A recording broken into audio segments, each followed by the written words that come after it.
로마서 8장을 이야기할 때 우리가 항상 이야기하는 건 뭐냐면 복음의 정수라고 합니다. 로마서 8장을. 그러니까 성경책이 한 권만 있다 그러면 로마서가 중요하다 이렇게 얘기하고요. 로마서 중에서도 무엇이 정말 그럼 가장 중요하냐 이렇게 얘기한다면 로마서 8장이라고 그래요.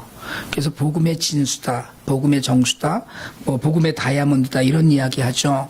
근데 이 8장은 오늘 우리가 읽었던 것처럼 시작을 그러므로라고 시작을 합니다. 그러므로라고 하는 이 접속사는 앞에서 말한 내용을 바탕으로 결론을 이야기할 때 쓰는 거예요. 그러니까 막 이런저런 얘기를 막 하다가 그러므로 이렇게 됐다라든가 그러므로 이렇게 해야 된다라든가 하는 앞의 이야기들을 받는 거거든요. 그러니까 8장을 그러므로라고 시작한 것은 7장 전체를 받고 있는 거예요. 7장 때문에 이런 일이 있다 뭐 이런 이야기를 하는 거거든요. 근데 우리가 7장은 예수를 믿는 사람들이 믿으면서도 갈등하고 율법과 은혜 사이를 오락가락하는 모습을 발견하는 그런 내용이었거든요. 오죽하면 우리가 지난주에도 얘기했듯이 바울은 7장 24절에서 오호라 나는 곤고한 사람이로다. 아 나는 정말 비참한 사람입니다라는 고백을 다 했겠다. 그런 탄식을 했다. 이런 이야기를 우리가 했어요. 지난주에 말씀드린 대로 여러분 혹시 한 주간 동안 살면서 작은 죄에도 좀 아파해 보셨습니까? 그냥 아무 감동 없이 한 주가 지나가진 않았나요 혹시? 몸과 마음이 따로 노는, 우리가 정말 따로 논다고 그러거든요. 정말 마음은 그렇지 않은데 내 뜻대로 되지 않는 시간을 우리가 늘 보냅니다. 늘 마귀의 꼬임에 넘어가고요. 아닌 것 같지만 사실은 여러분 우리가 모두 다 환경이나 이런 모든 것들 가운데서 마귀의 꼬임에 늘 넘어가서 예배의 자리나 말씀의 자리 또는 하나님의 앞에 서는 일에 우리가 정말 힘들어할 때가 너무나 많았던 거예요. 바울이 탄식했던 것처럼 작은 죄라도 아픔으로 다가와야 되고요. 내가 정말 하나님 앞에서 이렇게 살아도 되나 이런 깨달음을 늘 물어봐야 되는 거거든요. 그런 우리의 연약함을 생각하면서 오늘 8장이 시작을 해요. 그러므로 우리 힘으로는 안 된다는 걸 알면서 오늘 바울의 고백을 듣는데요. 1절 이렇게 시작합니다. 한번 같이 한번 읽읍시다. 다시 한번. 그러므로 이제 그리스도 예수 안에 있는 자에게는 결코 정죄함이 없나니. 7장에서 한탄을 막 하다가 나는 정말 비참한 사람입니다 이러다가 8장에 딱 들어와서 예수 안에 있으면 정죄함이 없다 딱 이렇게 얘기하니까 동떨어진 것처럼 느껴지는데 우리가 7장 24절을 너무 강조해서 그렇고요. 25절과 함께 이걸 묶어서 읽으면 연결해서 읽으면 이렇게 읽을 수 있어요. 우리 주 예수 그리스도로 말미암아 하나님께 감사하리로다. 그러므로 이제 그리스도 예수 안에 있는 자에게는 결코 정죄함이 없다. 우리가 이렇게 이야기를 부드럽게 연결할 수 있어요. 예수님을 믿으면서 여러분 마음에 늘 갈등이 있고요. 죄 가운데 양심이 찔리고 법과 은혜 사이에서 갈팡질팡하는데 그래서 괴로울 때가 많았는데 그게 성도의 진짜 삶이에요. 여러분 늘 갈등하고요. 늘 고민하고 늘 아파하기도 하고 나는 왜 이러나 하고 자책하기도 하는 그런 삶을 사는 게 우리의 사실은 진실한 모습입니다. 우리가요, 나는 정말 성스럽게 살고 있어. 나는 거룩하게 살고 있어. 나는 이쯤 되면 정말 부족한 게 없어라고 사는 삶은 바리새인의 삶이지 우리의 삶은 아니에요. 그러니까 갈등하고 아파하고 죄책감을 느끼고 늘 찔리는 것 같은 그런 마음으로 사는 게 우리의 사실은 살아가는 진실한 모습이거든요. 그런데 그 모든 것을 한 번에 해결해 주신 분이 예수 그리스도라는 거예요. 그래서 예수님만 있으면, 예수님 안에 있으면 정죄함이 없다고 선언을 하는 겁니다. 여러분 육신으로는 죄의 법을 섬기기 때문에 육신에 머물면 내가 하고 싶은 대로 세상에서 하는 대로 살면 구원 없습니다. 그냥 뭐 세상에 하는 대로만 산다면. 근데 1절에서 바울은 우리가 예수 그리스도 안에 머문다면 우리는 이제 결코 정죄함이 없다고 하는 거예요. 여러분 우리가 예수 안에, 예수가 우리 안에, 이건 말은 우리가 이렇게 쉽게 하고요. 교회를 좀 오래 다닌 분들은 그냥 늘 하는 이야기처럼 듣지만 이건 정말 신비한 이야기입니다. 우리가 하나님 안에 있고 하나님이 내 안에 있다는 것 자체는 예수 믿는 사람의 특권이에요, 사실은. 이게 정말 우리가 오늘 4절에서 육신을 따르지 않고 그 영을 따라 행하는 우리라고 이야기했는데, 여러분 우리가 예수 그리스도 안에 있는 사람은 육신을 따르지 않는 사람이라는 거예요. 그럼 육신은 뭡니까? 육신은 세 가지를 이야기한다고 흔히 이야기해요. 첫째는 그냥 우리 몸이에요. 우리 몸입니다. 우리 몸을 육신이라고 그래요. 근데 두 번째로는 인간이 갖고 있는 생각도 육신이라고 이야기합니다. 성경적인 표현으로 이야기할 때 우리가 하는 생각, 이게 다 육신이에요. 사실은 죄를 짓건 좋은 일을 생각하는 어쨌든 육신이에요. 그리고 세 번째는 인간의 타락한 본성입니다. 그러니까 우리 몸 안에서 우리가 생각하면서 타락한 본성 그대로 사는 것, 이걸 육신이라고 이야기한다면, 여러분 육신을 따르지 않는다는 4절 말씀은 인간이 자기 자신을 위해서 살지 않는다는 거예요. 육신의 몸을 입고 사는데 예수 안에 있으려면 여러분 어떻게 해야 될까요? 내가 육신의 몸을 입고, 이게 육신이잖아요. 생각하고 있고, 그리고 우리 인간에겐 타락한 본성이 늘 있기 때문에 늘 우리가 말씀대로 사는 것 같지만 매번 넘어지기도 하고, 사실은 하나님이 보시기에 여전히 안타까워하는 삶을 우리가 살고 있어요. 그런데 예수 안에 있는 자에겐 정죄함이 없다고 했으니까 그럼 어떻게 해야지 예수 안에 있겠냐는 거예요. 길이 하나밖에 없습니다. 성령을 따르는 거예요. 여러분 하나님 우리를 너무 다 잘 아시거든요. 우리의 연약함도 아시고요. 우리의 탐욕, 우리의 가벼움, 유혹에 넘어지기 쉬운 그 허약함 같은 걸 하나님이 사실은 너무 잘 아셔요. 우리보다 우리를 더 잘 아셔요. 만드신 분이니까. 여러분 우리를 만드신 분 아니에요. 그러니까 그분이 우리보다 훨씬 더 잘 아십니다. 우리가 우리를 잘 아는 것 같지만 사실은 우리는 우리를 잘 몰라요. 내가 뭐에 약한지 때로는 잘 모를 때가 많습니다. 시간이 지나면서 우리가 자꾸 죄를 반복하다 깨닫죠. 아, 내가 이건 정말 잘못하고 있구나 하지만 그럼에도 불구하고 우리가 우리를 잘 몰라요. 여러분 그 컴퓨터 프로그램을 이렇게 쓰다가 보면은요, 그래픽 프로그램이든 뭐 이런 걸 쓰다가 보면 제가 늘 물어봐요. 그 프로그램을 100% 다 쓰는 사람을 한 사람도 본 적이 없습니다. 우리 뭐 학생들 포토샵 한다고 그러잖아요. 포토샵 한다고 그 포토샵의 기능을 다 알지 못하거든요. 제가 주로 아래 한글을 쓰는데 저는 워드를 전혀 잘 몰라요. 아래 한글을 쓰는데 굉장히 제가 잘 씁니다. 아래 한글을. 그래도 그 기능에 30% 이상 모를 것 같아요. 잘 쓴다고 해도 잘 모르거든요. 그건 만든 사람만 아는 거예요. 이런 것도 있는데, 이런 것도 있는데라고 이야기해 줄 때, 그런 것도 있었어라고 늘 배우면서 늘 깨달아가면서도 잘 모르는 거예요. 하나님 우리를 만드셔서 우리를 잘 아시는데 우리가 잘 모른다는 거예요. 그래서 늘 우리에게 무엇 하시느냐 하면 말씀을 하셔요. 늘 우리에게 이야기하셔요. 하나님은 성령을 통해서 우리에게 늘 말씀하십니다. 그럼 어떻게 말씀을 하셔요? 귀에다 대고 전화해서 이야기해 주시면 얼마나 좋겠어요. 그게 아니고 하나님은 천하 만물을 통해서도 말씀하셔요.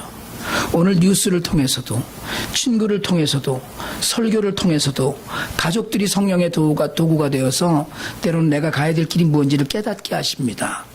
요즘 제가 청년 성경 공부 시간에 자주 하는 이야기인데, 여러분 우리가 자주 물어보는 삶을 살아야 됩니다. 자꾸 물어봐야 돼요. 내가 오늘 왜 이 뉴스를 봤는지, 오늘 내가 왜 이 성경을 펼쳤는지, 오늘 왜 이 사람을 만났었는지, 왜 그랬을까를 물어봐야 돼요. 여러분 당연히 우리가 그런 것처럼 알고 생각하고 살아요. 신문 배달 왔으니까 봤죠. 뭐 뉴스 들었죠. 오늘 그냥 약속했으니까 만나는 거죠. 사람을. 그럼 가족이니까 뭐 앉아서 이야기하다 보니까 그런저런 얘기가 나온 거죠. 그런데 여러분 영적으로 민감한 사람은 그걸 통해서 하나님이 내게 뭘 말씀하려고 하셨나를 묻는 사람이에요. 영적으로 둔해지면 아무리 강한 말씀이 선포되어도 흔들리지 않습니다. 영적으로 아주 딱 자기를 방어하고 있는 거예요. 두려워하지도 않고 아파하지도 않습니다. 근데 여러분 영적으로 민감한 사람은요, 작은 일에서도 하나님의 뜻을 발견해요. 아, 하나님이 내게 이걸 원하시는 거로구나, 이런 생각을 한다는 거예요. 하나님께서 우리에게 하시는 말씀을 깨닫는 거거든요.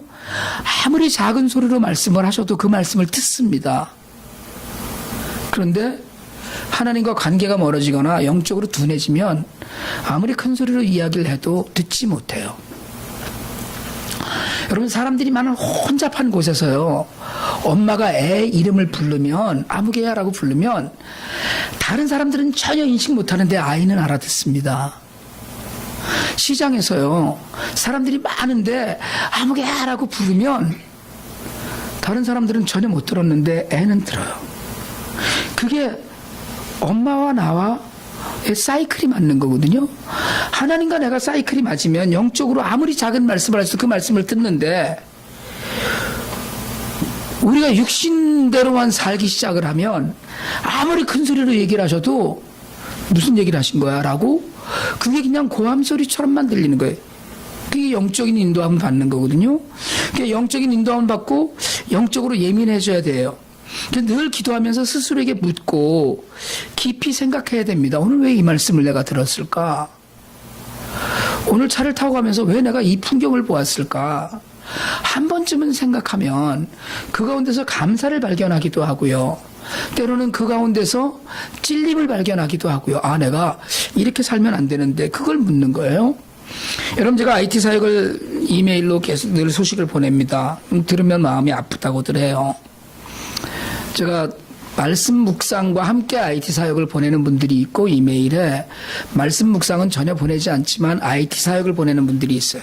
특별히 학생들 중에는 영어로 잘 적어라니까 메일 묵상은 보내지 않고 대신에 IT 소식이 있을 때마다 제가 그래서 제목에다 꼭 항상 그 꺾은새표하고 IT하고 제목 붙여서 보내잖아요. 그걸 보내서 그걸 보는 분들에게 반응이 있어요.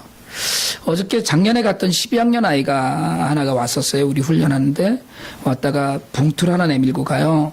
목사님, 그냥 조금이라도 보내고 싶어요. 뭐 큰 돈 아니죠, 사실은. 그래서 그 아이가 여러 차례 그랬어요.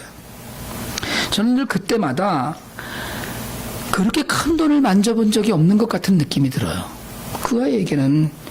여러분, 그 아이가 그러면서 저한테 목사님 가서 사진 많이 보내주세요, 이렇게 얘기를 하는 거예요. 애들이 보고 싶은 거예요. 작년에 갔다 왔는데 금년은 그 다음 주에 이제 고등학교를 졸업하고 나면 한국에 다녀와야 해서 금년에 못 가거든요. 못 가는 게 너무 마음에 걸리니까 12학년이 돼서 아르바이트 했던 돈으로 쌀 한 포대 감기약 한 병이라도 사는데 보태라고 내밀고 갔어요. 그러니까 이메일을 보내고 그 이메일을 읽고 나면 그냥 지나치지 않는 거예요. 그 학생 아이가 무슨 부모님이 그 부유해서 뭘 도와주고 이런 게 아니거든요. 자기가 나가서 애들을 가르치고 12학년 돈 모아서 고아원 하는 곳에 염소도 사줬어요. 뭐 좀 사는데 도움이 되면 되지 않을까. 그리고 지난 1월 달에는 또 자기네 학교 아이들하고 얘기해서 그 아이들이 어렸을 때 입었던 옷들을 다 모아서 가져와서는 금년 초에 제가 그 옷을 배달을 했거든요. 이메일 받으면 하나님이 오늘 내게 이 이메일을 통해서 뭘 하라고 하시나를 찾는다는 거예요. 내가 할 수 있는 일은 뭘까? 그걸 생각하고 행동한다는 거예요. 여러분, 저는 분명히 성령께서 그 아이에게 말씀하셨고 그 아이는 성령이 말씀하시는 걸 들으려고 애썼다는 걸 저는 믿습니다. 예수 안에서 하나님께서 말씀하시는 걸 내게 주신 사랑을 베풀 기회로 들은 거예요. 여러분, 저는 그 아이를 보면 아까도 말씀드렸듯이 그 봉투가 그 누가 했던 큰 돈들보다도 엄청 크게 느껴지는 거예요. 그 봉투를 받고 나면 정말 함부로 전할 수가 없어요. 아니면 정말 귀하게 써야지 무엇을 나눌 수 있을까 고민한다는 거예요. 아직 고등학생이거든요. 금년에 물론 대학을 가지만. 여러분, 저는 성령의 인도하심을 받는 사람은, 예수 안에 있는 사람은 하나님의 뜻을 찾고 그 뜻대로 사는 사람이라고 믿습니다. 하나님께서 뜻하시는 바는 뭡니까? 먹고 살기 힘든데 뭘 도와달라고 하냐고 그렇게 짜증내지 않고, 어떤 분이 옛날에 그러시더라고요. 저더러 제가 이메일을 보내면 어떤 때는 얼른 덮는데요. 자꾸 읽으면 마음이 너무 아프니까. 여러분, 내 것을 덜어내서 하나님 나라를 위해서 할 수 있는 일은 무엇일까를 고민하는 사람. 오늘 내게 이런 기회를 주셨으니까 그걸 감사할 수 있는 사람. 이게 성령에 민감하고 말씀에 민감하고 주변의 모든 일들 가운데서 하나님의 음성을 듣는 것이라고 저는 믿습니다. 또 여러분, 예수 그리스도 안에 머무는 사람은 늘 하나님이 기뻐하시는 일은 뭘까를 생각하는 사람이에요. 정도를 걷고 바른 길로 가는 사람입니다. 하나님은 굽은 길로 가라고 절대로 얘기하지 않으셔요. 편법을 생각하지 않으십니다. 10여 년 전에 제가 친하게 지냈던 선교사님 한 분이 옛 소련에서 이렇게 갈라진 많은 나라들이 있잖아요. 그 중에 한 나라에 파송을 받으셨어요. 그래서 갔는데 이런 저런 사역을 준비했는데 달러를 준비해서 갔어요. 현지 화폐로 이제 바꾸려고 하다가 너무 깜짝 놀랐습니다. 은행에 가서 환율에 따라서 달러를 바꾸려고 그랬더니 1달러에 10원을 주는 거예요. 그 나라 화폐로 얘기하자면 1달러에 10원이에요. 그러니까 10,000불을 바꾸면 10만 원이 되는 거예요. 그런데 암달러 시장을 갔더니 100원을 주는 거예요. 10배 차이가 났어요.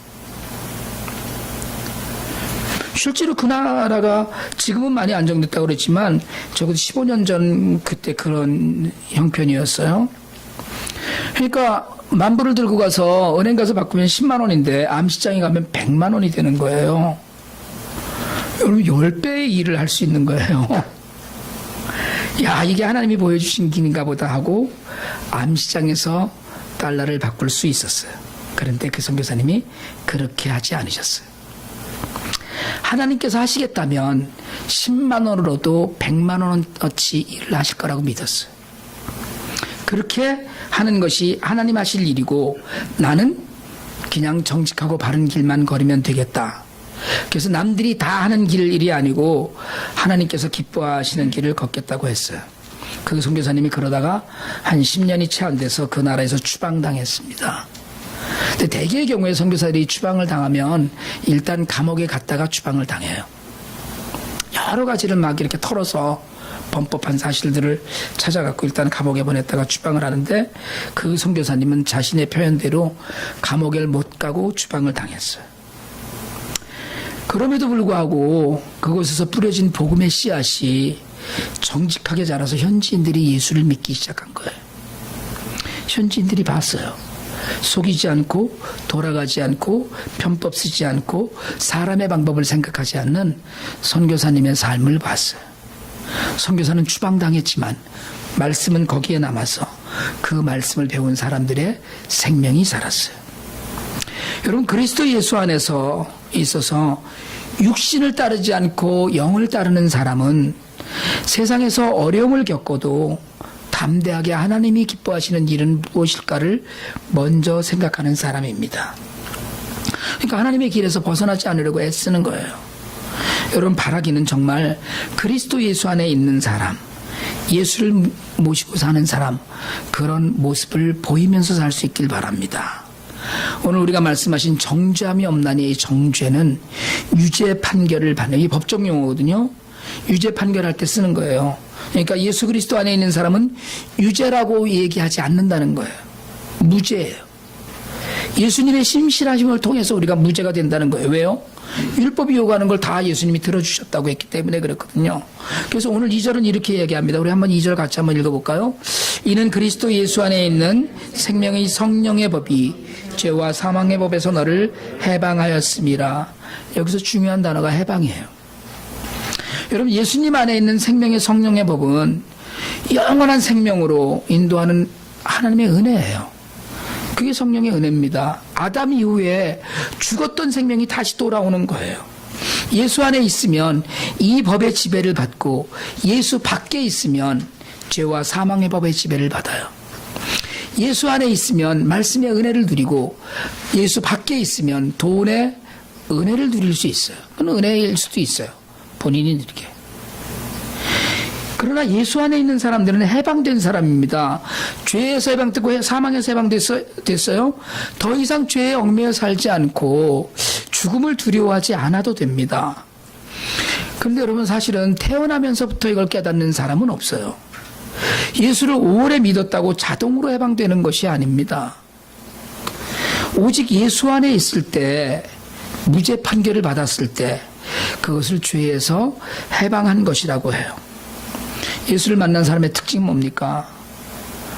예수를 만난 사람의 특징은 자신을 아는 거예요. 자신이 얼마나 큰 죄인인가를 깨닫는 사람이에요. 내 힘으로는 아무것도 할 수 없음을 아는 사람입니다. 그래서 칼빈이 기독교 강요에서 여러분 그 칼빈주의에 모든 교리의 시작은 기독교 강요입니다. 그 기독교 강요의 제일 첫 번째 나오는 구절이 뭐냐면 자기 자신에 대한 지식이 없이는 하나님에 대한 지식도 없다. 자기 자신에 대한 지식이 없으면, 그러니까 나를 알지 못하면 하나님을 알 수 없다는 거예요. 나를 아는 게 먼저예요. 내가 죄인인 걸 아는 것. 여러분 오늘 어느 자리에 계십니까? 어떻게 살고 계셔요? 예수 안에 머물러야 되는데 예수 밖에서 늘 서성거리지는 않습니까? 문 밖에 늘 있는 건 아니에요? 여러분 교회 나온다고 다 예수 안에 머물러 있지 않습니다. 교회에 나왔다고 예수께서 다 그 안에 계시지도 않습니다. 자신이 죄인임을 고백하고 율법을 지켜서는 구원의 자리에 갈 수 없음을 고백하고, 그리고 내가 할 수 있는 일이 아무것도 없어서 성령께서 인도해 주셔야 되는 것을 고백할 때, 그때 비로소 우리가 예수 안에 머문다는 거예요. 저희 집 큰아이가 아주 어렸을 때 집을 나갔어요. 아마 제가 생각하기에 한 3살 때쯤 됐을 것 같은데, 옆집 아줌마한테 가서 산다고. 옆집에, 그래서 아까 우리 애들한테 물어본 거거든요. 어떻게 됐겠어요? 혼만 났죠, 뭐. 그 집에서 버림받고 이 집에서 문전박대 당하고. 지금도 그럴까요? 저희 큰아이 대학교 가면서 집을 나가서 이제 영영 돌아오지 않습니다. 안 돌아오는 것이 미국에서는 정상이잖아요. 근데 이제 장가 들면 뭐 어차피 이제 다 끝나는 건데, 애들이요. 우리 작은 아이는 지금 이제 집에 들어왔어요. 학교에서 5년 기숙사 생활 끝내고 들어왔습니다. 마지막 학년을 집을 빼서 로테이션 다녀야 되는데, 지금은 등더미로도 안 나갑니다. 나가서 살아 이래도. 일단 돈이 안 들거든요. 이게 뭐 커피부터 전기값까지 다 공짜잖아요. 아침에 제가 커피 다 타놓고 그러는데 쓰레기 봉투 하나 살 필요가 없는 거예요. 밖에 나가면 여자친구 만나서 돈 들고, 무슨 뭐 어제도 영화 보고 왔다니까 뭐 자동차 값에 무슨 가스에 돈 들잖아요. 그런데 일단 안에만 들어오면 다 공짜예요. 제가 지금 그걸 다 기록해 놓고 있거든요. 얼마 들고 있는지 나중에 이제 좀 받으려고. 집안에 있으면 뭐 가끔 어쩌다가 청소하는 흉내나 한번 내주면 끝. 밥 먹고 저 혼자, 같이 밥 먹으면 설거지는 제가 하지만 저 혼자 밥 먹으면 지가 설거지 하는데, 그거 이외에 별로 하는 게 없어요. 집에 머물 수 있을 때 머무는 것이 자신을 위해서 좋은 일이거든요. 시집장가 안 가고 오래 머무는 것은 좀 문제이긴 하지만 어쨌든 지금으로서는 자긴 좋은 거예요. 제가 여러분 여자애들 이뻐하잖아요. 저는 뭐 어려서부터, 우리 애들 어려서부터 주로 여자애들 이름을 한 60명 이상 외우고 다녔거든요. 혹시 그 중에 며느리 될까 해서. 요즘은 이제 그게 아닌 줄 깨달았기 때문에. 그래도 누구네 집 딸들이 그렇게 부럽더라고요. 그래서 제가 무척 잘해줄 것 같아서 남의 집 딸들도 우리 집 와서 살자 그러는데 아무도 안 와요. 그래서 저희 집사람이 저를 맨날 비웃어요. 아이고.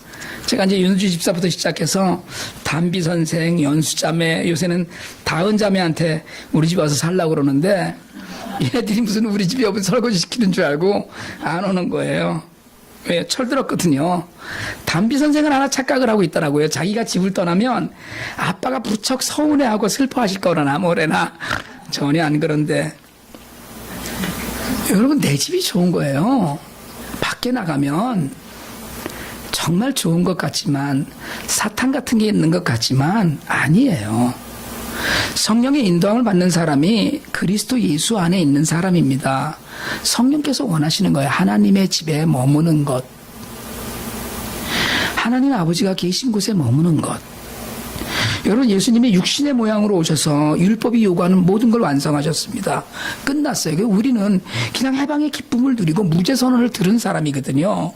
난 능력은 없지만, 내가 무슨 밥하고 무슨 뭐 돈 벌고 하지 않아도 다 해주는 부모가 있는 것처럼 성령의 인도하심에 귀 기울이고 따르기만 하면 끝났다는 거예요.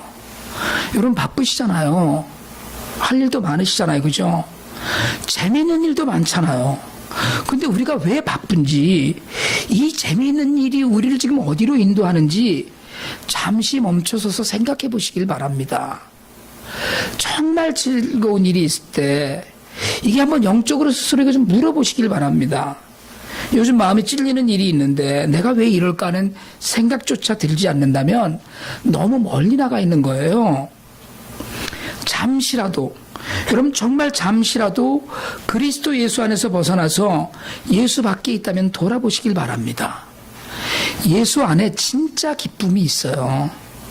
여러분 그 시간이 지나면 사라지는 재미, 여러분 세상에 있는 모든 재미는 시간 지나가면 다 사라져서 전혀 삶에 보탬되지 않는 추억으로 남습니다. 그냥 지나가는 거예요. 너무 재밌어, 너무 기뻤어, 너무 좋았어로 끝난 거예요. 그게 내 삶에 전혀 보탬이 안 돼요. 그런데 사라지지 않는 기쁨을 찾아야 되거든요. 편안한 것 말고 편안한 것을 찾으세요. 컴포트가 아니고 피스풀한 걸 찾으셔야 되거든요. 죄를 지으면서 누리는 재미있는 일이 아니라 해방되어서 소리치는 진짜 기쁨이 우리의 모든 것이 되기를 축복합니다. 여러분, 예수 밖으로 나가지 마세요. 그 밖에는 아무리 재미있어도 죄와 사망의 법 밖에는 없습니다. 무죄 선언은, 해방은 오직 예수 그리스도 안에만 있습니다.